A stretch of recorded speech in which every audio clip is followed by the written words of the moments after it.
Adventures in Mortuary Archaeology and Commemoration. It's Archaeo Death. Okay, so hello everyone. This is Irina and Howard from the University of Chester. Welcome back to our mini-series on death, mounds, and memory in archaeology and saga literature. That's right. Previously, we were looking at the King sagas and the Scandinavian landscape and the interactions between the material remains, the monuments, and the texts.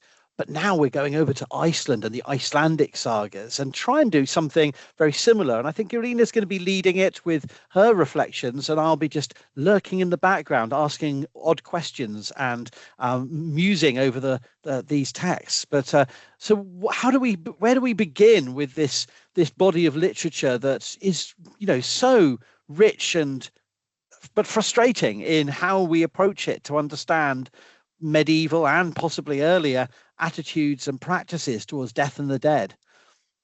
Right, so because the Icelandic sagas, the so-called classical sagas, were mainly written in the 13th and 14th century, we don't really regard them as a source for what actually happened, but rather how people interpreted the past.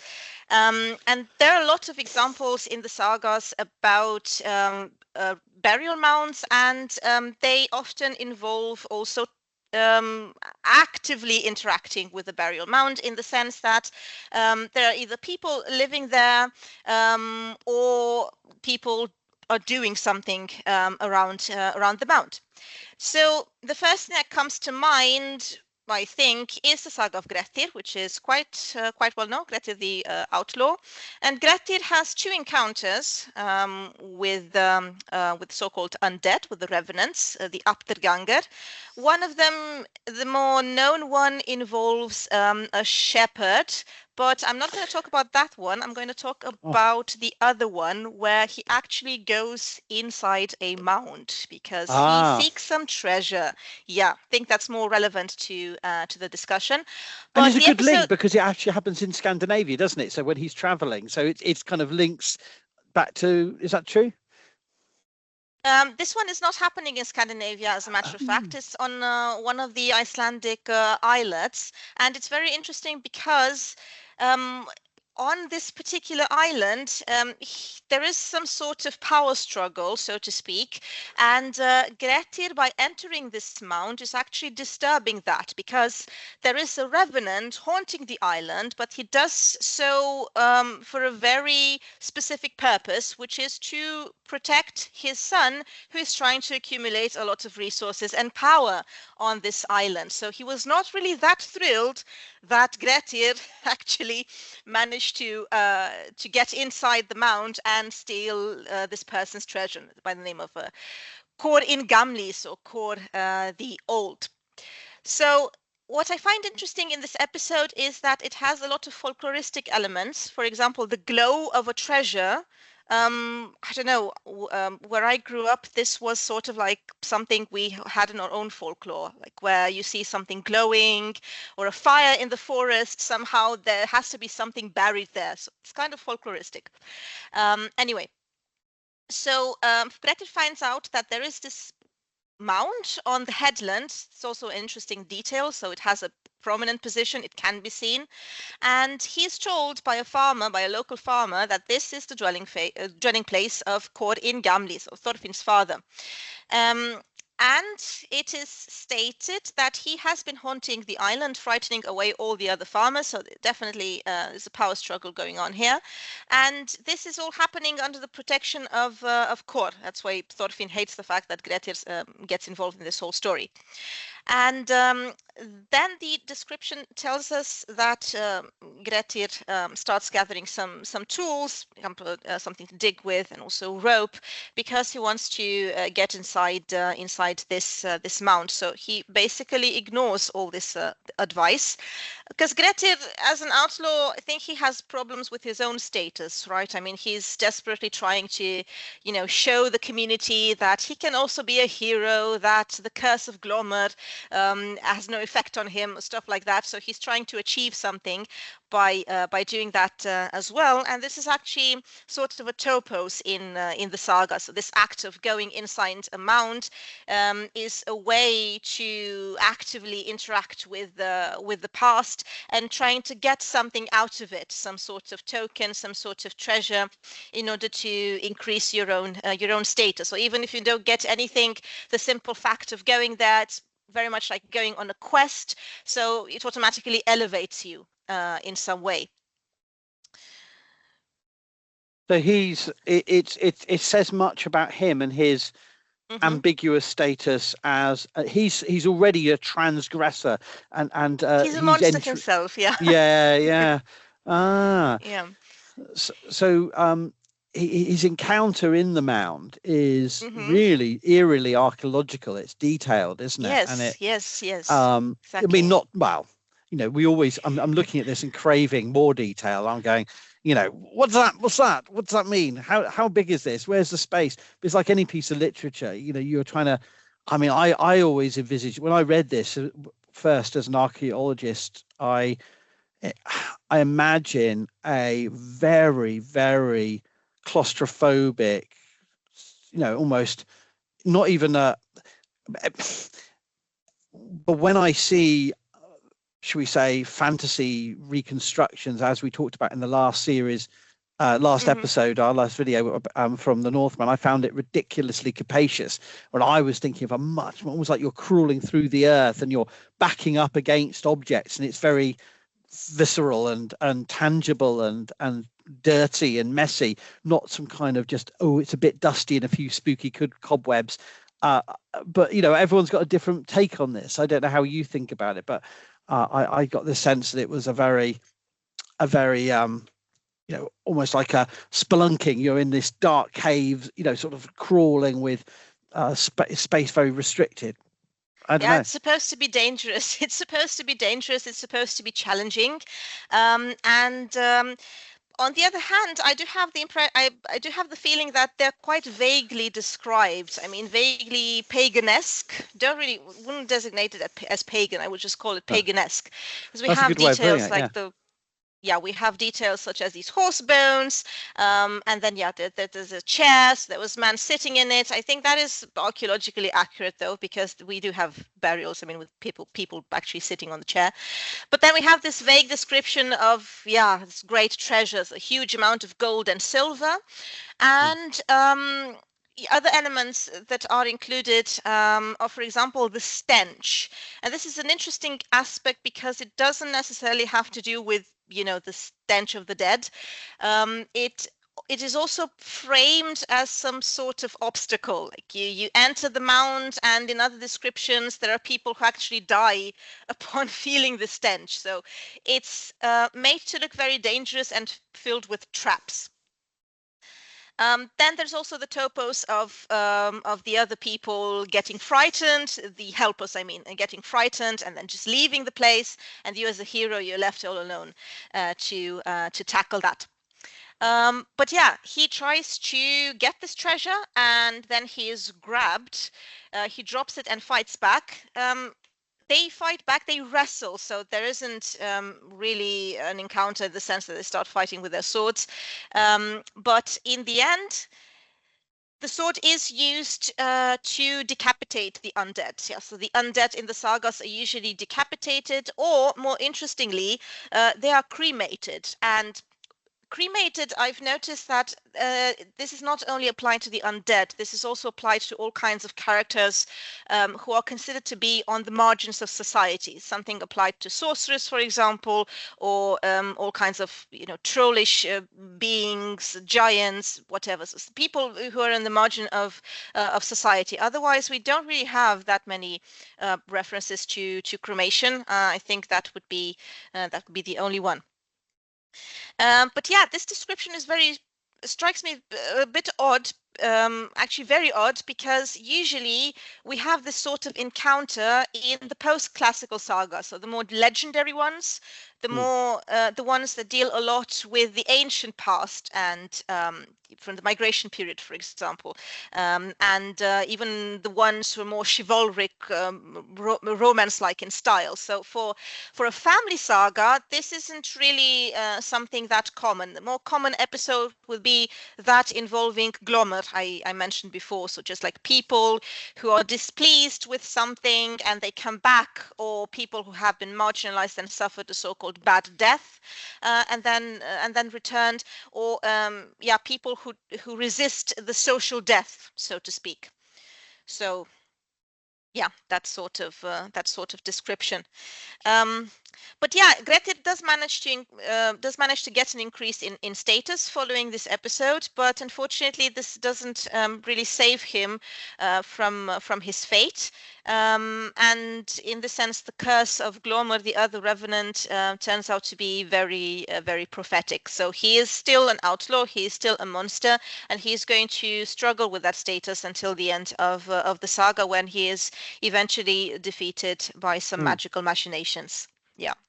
So we do have to remember that we have not only a broader, since in the last 100 years, we've had a broader corpus of archaeological evidence to show us the variety of different ways in which people are depositing artifacts with the dead, different structures and monuments, but also increasing evidence for medieval people, Viking Age and medieval people, digging into these graves. So we know that grave robbing was a social phenomenon, but that re-entering these graves may have been taking place soon after these burials were taking place, right the way up to centuries later.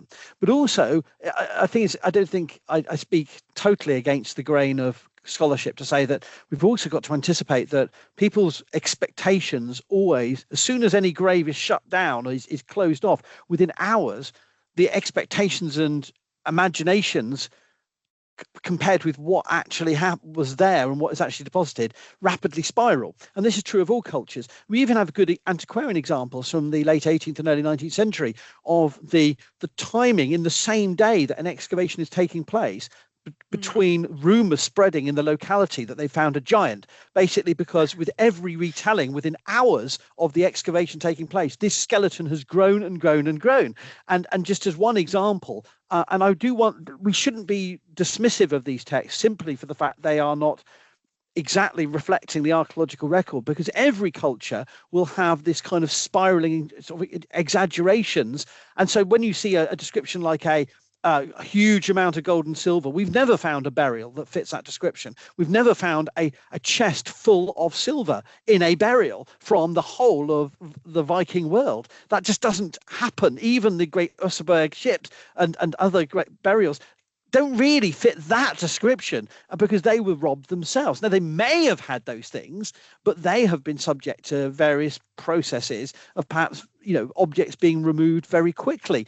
But I think the other way of looking at it is that, of course, this is about an oral tradition where the story is, simplified, exaggerated in different ways. I don't know what you think about that. Yeah, so I think what is happening here is rather the way Icelanders in the 30th and 40th century, the authors at least, tried to approach the past, because they're trying to, like you said, to reconstruct a past based partly on history, partly on imagination. So they do have a vague idea of what might have been going on, but then it's always layered. So they don't have any direct memories any longer. We're no longer dealing with the collective memory. So when you have the generations who actually took part in this sort of burial, so you have it all very, very filtered. So it's basically a cultural artifact that they're trying to describe here in the sagas, and they're sort of like making up all these images, like a big kaleidoscope of images, based on these residues of these remnants, these relics of the ancient past, in order to give a sense of continuity of history, in the sense that this is what our ancestors did, and this is what the Christians do now, and this is all part of our history. In that sense, they're also striving to come to terms with the past that was non-Christian, and to integrate that into this broader picture of the Icelandic past.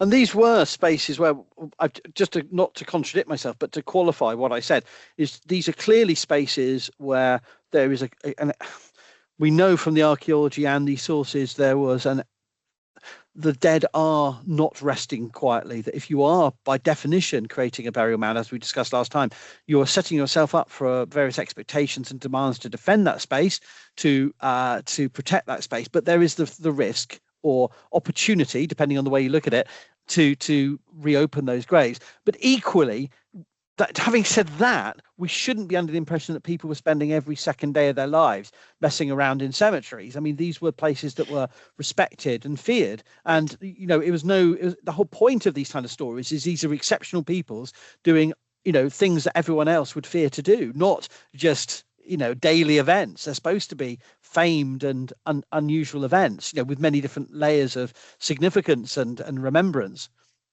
Yeah, they can also be used as reference points in the landscape, and some of them we can identify, others we can't identify, but at any rate, they would have served as some sort of way of remembering the past, in the sense that, yeah, this is the field where somebody died, or somebody was buried on this particular headland, and from now on, it carries the name of. In that sense, we're trying to make sense of the landscape as well, so they serve as reference points in the landscape. So that's Grettir's saga. Is there any more thoughts on that we need to explore, or should we? We're on to a different saga now. I don't think so. I would like to point out the example of Gunnar from Njol Saga, which is very interesting because it's not really a typical one for the classical sagas. So Gunnar comes back after he dies, after he gets buried in the burial mound, and this episode has a very important narratological function, because basically Gunnar comes back in order to incite Skarphedin and his gang to have their vengeance on his behalf. So he's presented in a very interesting way because he looks quite pleased. He's also not in a corporeal form, which is very interesting. So he's not really physical, as usually the Icelandic revenants are.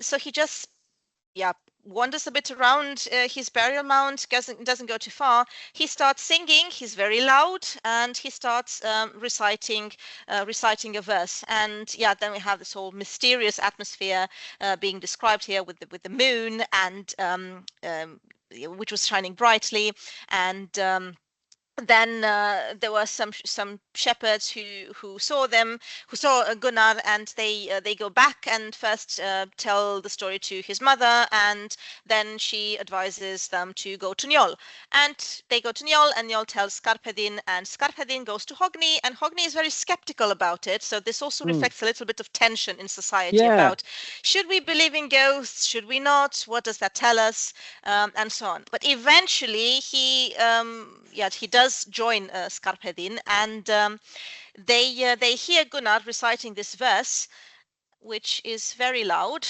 and it's also quite clear in the message. The shield-holding ghost would sooner wear his helmet high than falter in the fray. So this is an allusion to the fact that even after being outlawed, he decided to stay in Iceland. So it's quite a funny story. It's described that he falls, and then he looks at Iceland and he sees the beautiful landscape, and he decides, no, I can't go. Although I am an outlaw, and if I am found, I'm going to be killed. I'm just going to stay here and protect my farm, which he does, and he gets killed because of Hatilgerðar, his wife. Anyway, so he very much uses this occasion and his undeadedness in order to egg on Skarphedin in a very indirect way, in a very poetic way, and convince these characters to go and fight on his behalf. So again, we have this sort of like interesting conversation going on between the past and the present, because I think that's what Gunnar represents. It represents the past that cannot rest in peace, like himself, because he needs a resolution. He needs a resolution for the conflict, and these conflicts, feuds, blood feuds, and so on, they're basically prolonged into into the state of the undead or undeadedness. So it can also be a mark of an unresolved situation going on after death, I think. And the moon is an interesting feature because it seems to be a certain time. Night is a time where these things happen. Yeah. But also that reminds me of Grettir Saga and the Curse of Glam, and this idea of the moon and as somehow a point, the light of the moon facilitates that intercession. I don't know if that's something people have discussed.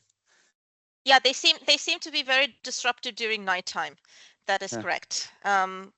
They do tend to return and disturb communities at nighttime, and I think this is also a pan-European motif. If you read the stories related by Tietmar of Merseburg, for example, he has a lot of stories about Christian revenants, as a matter of fact, but not exactly in during the nighttime, but at dawn, rather, when he sees these masses of people gathering and saying their prayers, but they're dead, and they very much scare the communities, and especially the priests trying to engage with them. So the night seems to be, especially the dawn, sort of be like this sort of liminal space where things might happen, things that have to do with ghosts and monstrosity in general. It's an appropriate time for such apparitions. And it makes me think about the dead. They're not. It's not just the fear. It's not just the hated. It's not just the loathed or the other. Like Cor the Old is not someone who. This is it is also about people who are known and familiar to those personalities. And I think that's another difference here, isn't it? You're dealing with a very sort of a familiar person to those who are witnessing it. It's they know what he looks like, they know his personality. So it's not, but there's skepticism, but it's an aspect of personal relationship played out. Yeah, right. So they sort of try to preserve a certain aspect of their social identity. So Gunnar doesn't, he's dead, but he doesn't want to be cut out of the story completely. So by this apparition, he essentially tries to show that he is still part of this conflict and he wants to have it resolved, but because he's dead, he has to delegate. But there is some sort of agency still going on after death, at any rate. And it's also interesting for Gunnar because it's again, he's a heroic character and he doesn't really have the same violent nature that many other revenants from the classical sagas have. It usually, again, it's something rather specific to the Fornaldarsögur, the legendary sagas, where you have these heroes from ancient times, either from the Viking Age or from the migration period, coming back and starting to recite, and they have this poetic allure, and they're all very heroic, and they represent these ancient and glorified times. So in the sense, he is quite an unusual figure in the corpus of literature. Yeah. And I don't know if this is a point worth intervening, because you're talking about revenants in here, or at least communication with the already dead. But we do actually have in the Icelandic Saga some not necessarily common or typical, but some descriptions of funerary practice as remembered or as perceived from the Viking Age as well, don't we? I mean, I with my students, I look at sort of Egil Skallagrimsson saga and the accounts there of how Egil buried his father Skallagrim, and then how he buried his son who died horribly in he was drowned. I find those very interesting because, of course, he buries them together, so years apart. I think his son is buried next to his father, so grandson with grandfather. Right. And it's very much. I don't know. Haven't read into the textual analysis of this in any way, but I always find it really interesting that there are archaeological, details here. They want to give that sense of pastness. They want to talk about. Let me think about this. Give you an example. Skallagrim was buried on a headland or something. Yeah, there are these details related to these geographical details. It's in a prominent place, or also on roads, near roads, crossroads, that sort of thing. Yeah. So they want the audience of the story to sort of get that material sense. Yes, he's buried with his horse, his weapons, his smithy tools. Yep. And that is absolutely integral to his personal identity, but also his, as I keep talking about again and again, and no one seems to remember, it's not just about that person, it's about how they were remembered by the audience at the time. And therefore the interment of weapons and horse and smithy tools is not something like personal possessions at all. They are objects that are being remembered as important for Skallagrim's relationship to Egil and Egil's relationship to the audience of his time, and then being remembered through in the oral tradition that is then being passed down. So these objects are not just, they're not just describing things in a passive way, just to say, yeah, he was buried with his favorite watch and his packet of crisps or his favorite snack. They're telling you the things that they know the different audiences would have needed to understand to respect and honor that person. And I think that's really, for me, that's really interesting. And so the fact he puts Bodvar, Skallagrim's grandson, Egil's son, he takes him there and dresses him. They go into the detail of how they dressed him. I think that really shows the importance of material culture for connecting people in the Viking Age, maybe, but it's not so much that. It's about how it's then remembered, of how those acts were seen as acts of care and love and remembrance down the centuries. And I think that's I find that very interesting. Those details were preserved, not because they're necessarily exactly what happened, but about what they feel people need to hear. Yeah, it does give a sense of material culture. It does give a sense of how non-Christian practices would have also been integrated into this very Christian world, and more broadly speaking, about social relationships and the way people would have framed social remembrance at the time. And I think there's even the example of Egil himself, who has his bones moved after he dies. So first, I think he's buried in this very pagan way at the beginning, but then his bones are moved, and they're not moved underneath a church. I think it's near the wall of the cemetery or something like that, in this sort of like liminal space, which shows us quite clearly that we are dealing with a world that's trying to define itself, or to define its past a little better at the confluence of these practices between pagan and Christian. Yeah. But one of the things that would have connected the pagan and Christian is this idea of being finely dressed, because we know from the archaeological evidence of Christian cemeteries from the North Atlantic world, at least I'm immediately thinking of Greenland, but I think also I don't know so much about the Christian era Icelandic burials that, even if they weren't being lavishly dressed with they're not doing sacrifice horses anymore. They're not doing, feasting gear and treasure. The idea of goodly raiment or well dressed, to be well dressed, and it does seem to be a thing that echoes through. Because I know one of the aspects of Egil's funeral is that he's well dressed. He's given goodly raiment. I don't know the exact translation, but the original. But the idea of respect to the dead is about not simply the care for the body, but the dressing of the body, that sense of placing them. And so, yes, in his original funeral, but then he gets moved again.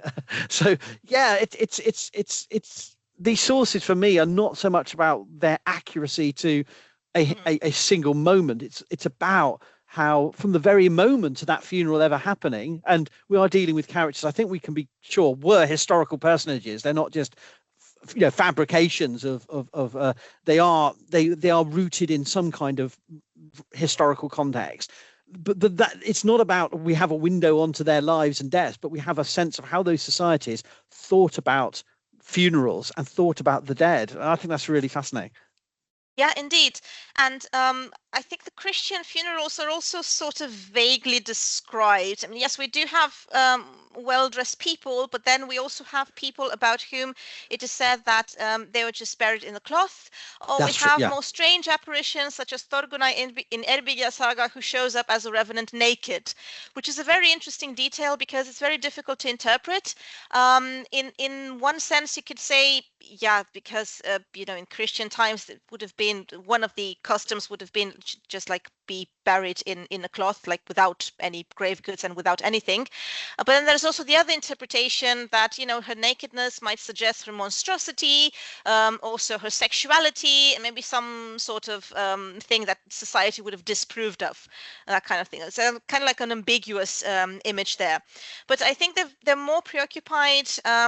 So more than clothing, I think they're preoccupied with where they're buried, because with a lot of these people in the Christian context, it is mentioned that they were either buried under some church or under the wall of the church, or they wanted to be buried on consecrated ground. That's also something you see very often.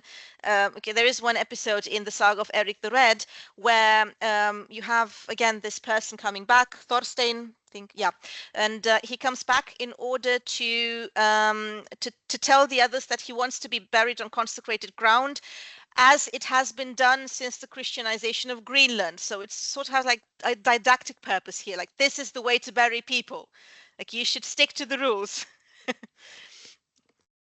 Yes, and there is that brings to the fore the idea that they are self-consciously aware of the landscape and the Yeah. stories of farms that were owned, and these stories would have had no resonance if they weren't connected to the topography and the history of settlement and Christianization. It's all the stories of those individuals are in that meta narrative, aren't they? They're very much thinking in I don't know if it's a bit anachronistic to say, a colonial mindset of they're thinking of place and land claiming, and then the stories of those families and their down the generations.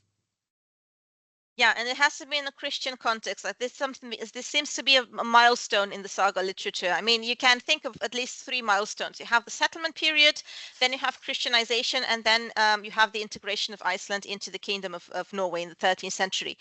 But I think maybe, at least when looking at these scenes and this preoccupation of how to integrate the past, I think Christianization would have definitely represented the most important milestone here, at least if we look at the saga representations, because we have all these mixed signifiers, the pagan, non-pagan, Christian, non-Christian, and so on. And they're trying, the authors, they are trying to like draw a very clear difference between them, like to compartmentalize them, what is pagan and what is Christian. But if you look at an episode such as Thorstein I mentioned before, you're going to notice that there is a tension in accommodating these people and stories, like these older beliefs, in the same context and in the same narrative, definitely. So what other examples do we have that sort of show the sort of disturbing nature of the dead, or the evocative or monstrous nature of the dead, or just the complex communications that can happen with these entities? Yeah, so speaking of this tension between paganism and Christianity, I think it's a very good link here, because there is this, like, I think it's one story that inspired 2 sagas, the Hardar Saga first and the Bardar Saga Snæfellsnes, the second one. Okay. It's a story about, again, it's a story about entering a mound, and it's a story about fighting inside a mound. The details, I think, they're very interesting. So in the saga of Hord, so they're basically going on a Viking expedition, and they find this monstrous troll, Soti. They hear about him, that again he's holding this great treasure inside a mound. So they decide to take action. And a very interesting detail is that of the mound not opening. This is something you see in the other saga as well. So they keep trying, but the mound won't open. So they need some sort of help, which might come in the form of somebody offering some kind of advice, or an object used to open that. Right. So in this case, it's the sword that is driven in. Yeah, in this case, it's the sword. Exactly. That's really interesting, isn't it? Yeah. So was it his sword, or is it? Who was? You have this very strange character called Bjorn, and he's later on interpreted or suspected as being Odin. So it's also something, Yeah, I've vaguely, I remember reading about this now. Yeah, okay, go on. Yeah. Odin, who again has a lot of apparitions in both the classical and post-classical sagas, and with the passage of time, he does appear to be to turn into this malevolent creature, this trickster, trying to prevent people from fulfilling their destiny. But sometimes he can also appear in this position as the helper. And again, I think it's a remnant of the past here. It's a remnant of the ancient past, which can be used both positively and negatively. Yeah. So using this object, they eventually penetrate the mound, and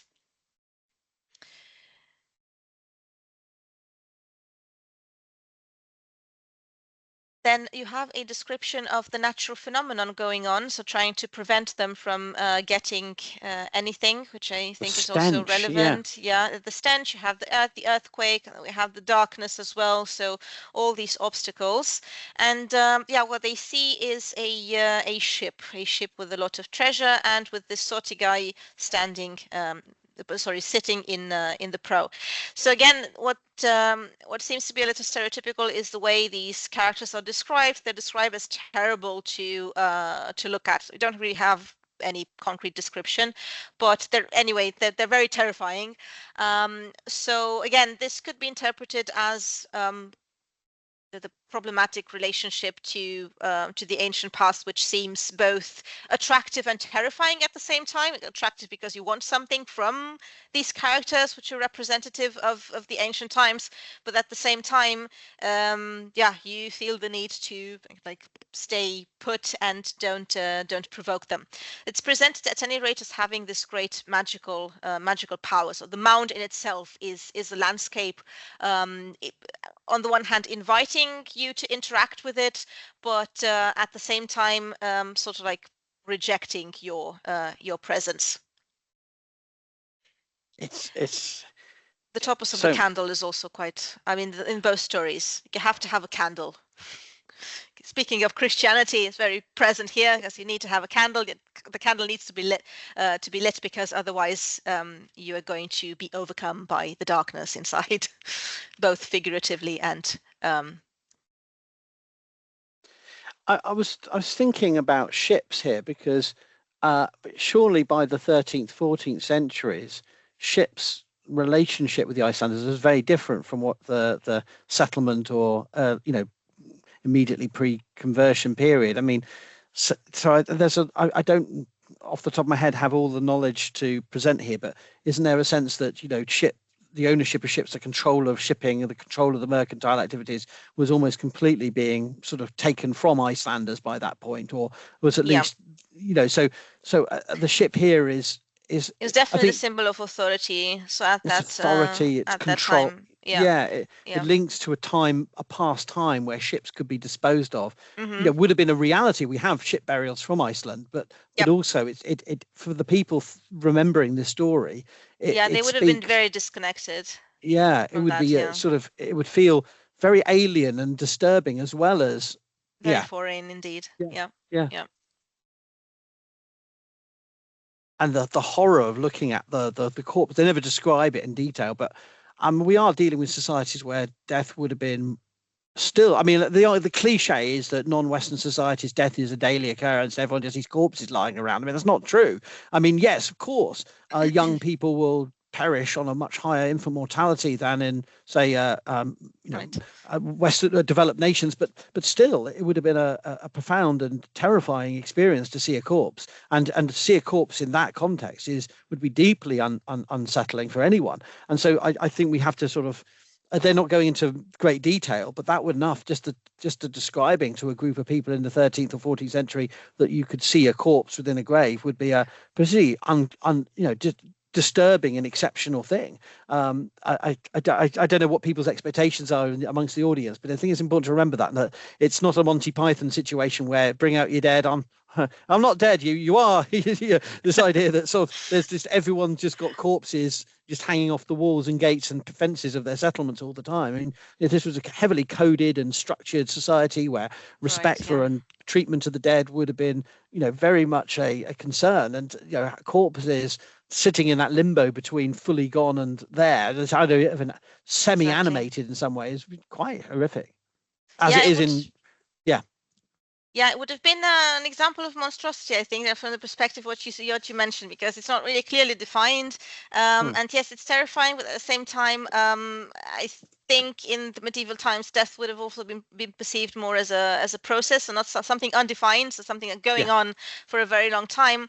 And you're really considered dead once all the flesh would have rotten. So at any rate, it would have been something that would have questioned your own assumptions about life and death, like being in a direct interaction with such a character. Yeah.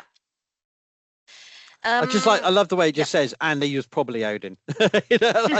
Just like, where has he gone? I don't know. Maybe he was Odin. It just gives me this amusing sort of. Oh, well, that's that then. That explains that. Yep. Another thing that seems interesting here is the division of treasure, which is also specific to some of the stories. Again, I think it's a preservation here of the older custom of going on a quest or going on a raid, and anyway doing something together with your companions, and what you've gained is not really yours until you've divided it with your fellowship. I think it's an interesting and I don't want to stretch it too much and say that it is a direct preservation, but we do have sources such as Ibn Fadlan that do talk about the sharing division of inheritance between and so I mean not exactly in the same fashion because it's a division of different resources for the funeral, but it does deaths do and the material inheritance is a complex factor, and even long after the pagan period those decisions of the resources, this does fit with the broader 13th 14th century world across Europe where we're starting to get details and disputes about inheritance and household property, treasure, and so on. So it speaks to a real world, even if it's not necessarily a direct remembrance, because it does give you that tangible connection of what you do with treasure. There's an expectation. If you didn't include that, the story, you can imagine the audience going, well, what happened to all that treasure then?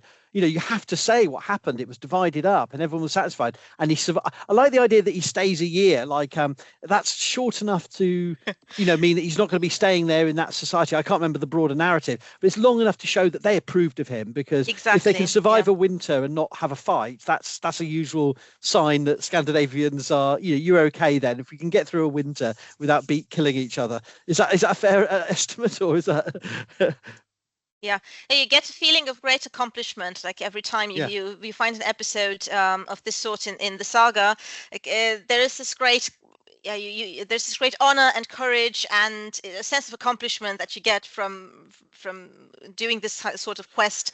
And it's one of the ways of confronting the past, which would have been extremely constructive for you, because you would have gained something tangible out of this whole interaction. I think that mattered quite a lot. But go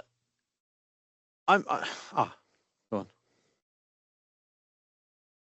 So we have. So I think we are the Gester. That means I am at the second saga. Yeah, and I forgot to add the picture. Okay. So this is the other story, which is quite similar, but it also has some details which are really, really interesting. So I said before, it's called the Bardar Saga Snæfellsás, which is a very fascinating story because it has been preserved in later folklore as well. I mean, people nowadays also speak of Bard, who is the protective ghost of the Snæfellsnes Peninsula in Iceland. So this comes from a story related to this person Bardir, who is half man, half troll or giant, or I don't know. It's like troll is a very generic term used for all kinds of creatures in saga literature. We don't really have any criteria for this sort of classification. So anyway, he's a fantastic character, more or less. After his adventures, there is the second part involving his son, who has adventures of his own, and one of them involves his encounter with the king, the Christianizing king, the missionary king, Olaf Tryggvason, and he goes on a quest. And it's very interesting because at the end of the quest, he converts to Christianity. So this seems to have been the purpose of this quest into the pagan world. King Ragnar is mentioned as being the owner of the burial mound they enter, and there is actually a burial mound called the Mound of Ragnar. It is, I think, somewhere in the vicinity of Oslo, in the Akershus municipality, or at any rate, it's very close to the capital. And a lot of legends have been told about this mound over the years. Some of the legends even speak of a relation with like Ragnar Lothbrok, Ragni or Ragnar or Ragnvald. Anyway, these are names of semi-legendary or legendary sea kings from the Viking period, and they kind of like developed in the passage of time, and we don't really know who this mound actually belongs to. No. But people thought they did. So in the 18th century, in the 19th century, they were very passionate about this mound, and I've read that they even organized some feasts there, some feasts such as Midsummer, or even the National Day of Norway. It was a place of great importance, and at some point the persons who owned the terrain containing the mound, they even erected like this sort of shrine for their son who died very young.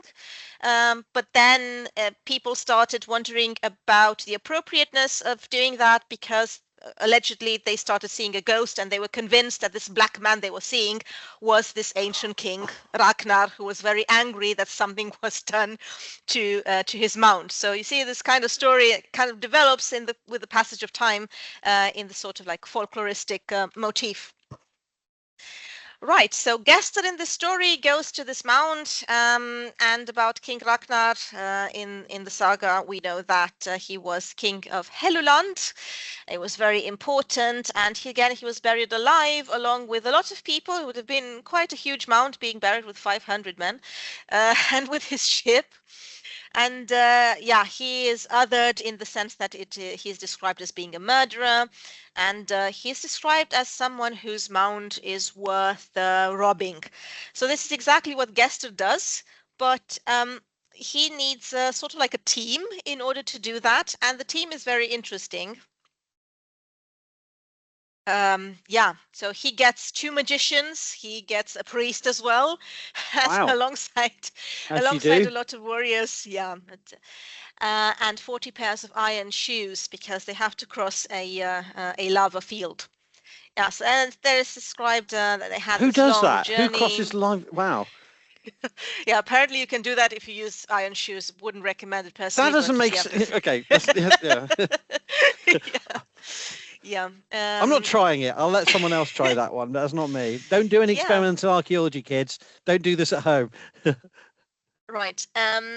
But it's very interesting here. We again find Odin, who is called Raudgrani in the story, but the story here is not really that positive about Odin, because this time he is overcome by the priest. We do know he is Odin because he's one-eyed and he wears a blue spotted cape. So again, we have this repository of descriptions, like sort of like the primary world, so this world with a lot of motifs and themes where the authors might have gotten their inspiration, and it's also used here. But I think the message is quite clear. You have Jostein the priest, who seems to be this great character and much more helpful than this ancient character from the heathen times. He is eventually Then they realised it had to be Odin. I love that. Yeah. Anyone you don't Odin, like, you hit over the head and go, he was Odin. It's a good way of heathenish belief. Yeah, the heathenish belief is overcome by the priest, who becomes angry, and he uses a crucifix to get rid of this character from the past. And yeah, it's always in relation. So the story is always in relation to the conversion of Gester, because it's described at the beginning that Gester didn't really care about the priest, but with the passage of time, he starts doing so once he sees that the priest is the only one capable of dealing with the marvels and miracle and ghosts that start popping out of the grave. Another element here suggesting that is the candle. Again, very symbolic here. So you need to have this candle. It's also in the metaphorical sense. Otherwise, you're going to be overcome by evil. And then there is this lengthy description regarding what they do before they enter the mound and what they do once they are inside the mound. Yes, Oh, this is complicated. Yeah. It's a very complicated quest story.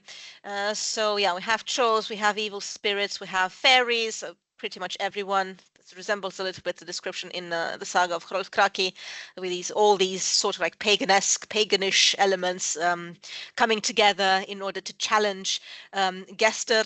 And yeah, the priest, apparently nothing happens to him because he's a priest, and he's the priest of Olaf Tryggvason, so he has to be the hero in the story. Yeah, and they find this Ragnar land, and they see the ship and the 500 men. And Gester manages to board it. He has to keep the candlelight, and yeah, he pillages all of the entirety of the ship. And eventually, they also find Ragnar sitting on the chair, and they start wrestling. So really, the author put a great deal of effort in this description.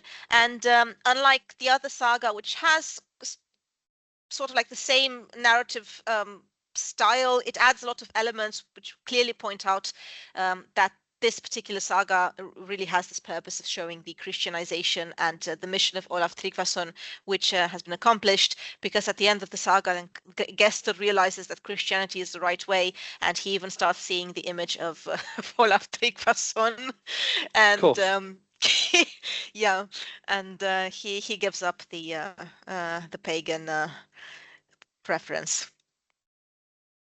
So you have a sort of, I mean, there's some really common themes, even though they're very different stories. The rope, I mean, the scale here, I mean, does 50 fathoms. I mean, is that, yeah, it's fantastical scales of these mounds are opening up to huge caverns beneath the earth in this case, but that's, yeah. It's quite lavish, isn't it? This is Hollywood style. You can see it's ready for. I think they should make a movie from this story. It's definitely giving a lot of material. But yeah, I do have a couple of other examples from other sagas. So these are the lengthy descriptions, but you have like there are many others. I do like the character of Unr, for example, who's described quite interestingly in the saga of the people of Laxdale, so of the Salmon Valley. She's described in a different way in the Book of Settlements, which I find very interesting. So in the Book of Settlements, she's described as wanting to be buried on a high watermark or something of the sort, because she does not want to be buried on consecrated land. On unconsecrated land, sorry. So she is described as more of a Christian. So there's almost contradictory oral traditions that are playing with that, the tension over her being such an important, prominent, ancestress. Is that a word? Ancestor of the families, and they want to see her as both that kind of the pagan times, but not pagan. She sits in that. Yeah, so I have the same impression that sometimes the authors don't really know how to integrate these older beliefs in the stories. And yeah, I'm also left wondering when I find Christian descriptions, which are also very vague and superficial. Did they not want to describe them because they were well known, or did they not want to describe them because yeah, there were rather more concerned with just remembering their ancestors and, without too much detail regarding their concrete burial practices and so on. But I suppose the question is, I mean, and I've been trying to explain this in terms of modern TV shows, which are re-engaging in many ways with a kind of this saga literature style. I mean, like, what I think people need to remember is there's absolutely no reason why you have to show this in terms of plot. Like, you look at many other historical representations in Hollywood films and TV series, funerals hardly appear. The choice to put in a funeral into a narrative is a selection. Like you don't have to have the pyramids being built to show ancient Egypt. Yeah. It's doing something in the narrative that connects you to that place. Very few, despite our archaeological evidence, people in ancient Egypt weren't spending every day building a tomb or, contribute, but in the same way, in the Viking Age and the Middle Ages, people weren't spending all their time obsessing about funerals. So the choice to put these narratives and integrated into the funerals or the interventions into graves tells us something, just as it does in today's stories, that we have to show a funeral to say goodbye to a character or to mark a particular point of punctuation in a storyline. The revenge is being sought, or whatever it may be. It's important to remember that these are not just accidentally there. And and they're putting a lot of effort into this. So I think this, that is where cultural memory comes in, isn't it? Is that these funerals, people need to have them as an integral part of the story, or the whole story would fall apart. They're the glue, aren't they? Yeah, someone described it as an imperfect storehouse, like memory in general, and the way memory is constructed is like imperfect storehouse. So some details they're better left aside. Like, forgetting is also part of this interpretation of this sort of construction. So yeah, the way of transmitting the past and using it in the narrative, it's basically validating a vision where they sort of like come together and blend with one another, I think. And do you have any thoughts? I don't know, maybe you haven't looked into this, but about, obviously we've talked about fear and revulsion and horror, but there's also love and sadness and all the other emotions. I mean, because I was thinking back to Egil and how, he's not a typical character by any means, but after Bodva's death, he refuses to eat, he refuses to drink, he refuses to socialize, and this is part of the story too. It's not supposed to be typical, but it's showing how, it only when he composes his own poem does his dark mood lift, and he was famous for his dark moods. But through that, we do get a sense of perhaps exceptional, but it speaks to a broader fact that people in the past were emotionally engaging with these processes. There was fear and disgust, but there's also love and loss and all of the range of other emotions. I don't know if we perhaps over stylize that or forget that in our discussions. Yeah, sometimes you find it. Don't know. For example, when there was this character from Icelandic Saga. Yeah, by the same name. The character by the same name. I think he asks for a church to be built on his property or something like that, and it's briefly described that people were sad after his death. But we don't really have, like, I think, that sort of lengthy descriptions about people's grief or how they react. How they react in terms of emotions when someone dies. It's definitely a good point of research here that needs to be done. But yeah, this general impression is that they don't really insist on that particular sort of thing. I think what they do insist on quite a lot is the disturbance communities suffer when somebody suffers this kind of bad death that they're trying desperately to avoid. So they really insisting on this idea of social cohesion and on economics functionality, and everything has to function when the rituals would have been performed properly. Everything has to be done properly.